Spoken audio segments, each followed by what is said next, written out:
Really interested in researching the intersections between conflict, nutrition, and agricultural production.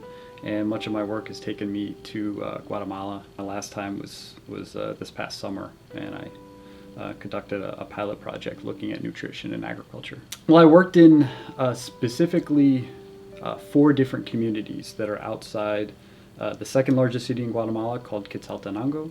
It's located in the Western Highlands. And so primarily the people that reside there are indigenous, Mayan indigenous, high rates of migration, high rates of poverty, malnutrition. So I wanted to take a look at the ways we monitor and evaluate nutrition. As a social scientist, a lot of my colleagues use surveys, survey research to gather how people, what people are eating, what people are not eating, any kind of challenges they're having nutritionally. And I wanted to look at, are there ways to collect data in using new methods? And I specifically focused on photography. And instead of using photographs just as a descriptive artifact, I wanted to look at, is there a way to gather numbers out of those photographs? And so for this pilot project, I had participants in very rural communities. Most of them had never used a camera before. And I had them take photos of their meals, midday meals, which is the main meal where you're going to see all the nutritional diversification in Guatemala. And so I was able to gather a lot of interesting data based on what they're eating from these photographs.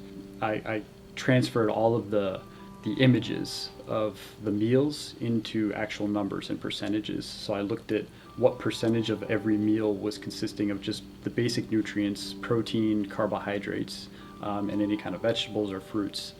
And so it provides a new way to look at what people are eating. And it was pretty interesting to see that, fortunately, or unfortunately, I suppose, the data was very similar to other survey research and data collected by the Guatemalan government in the sense that they're just not getting enough protein to eat. Very poor diet diversity, very carb heavy. Well, I'd like to see a greater focus on integrating nutrition and agriculture together. And I've realized through my field research in Guatemala, as well as other countries, that increasing agricultural production doesn't necessarily mean improving the nutrition and the well-being of people that are growing those crops. So I'd like to see a better integration between those two fields. And so my research is really trying to connect those two: agricultural production and agricultural producers, smallholder farmers, and nutrition.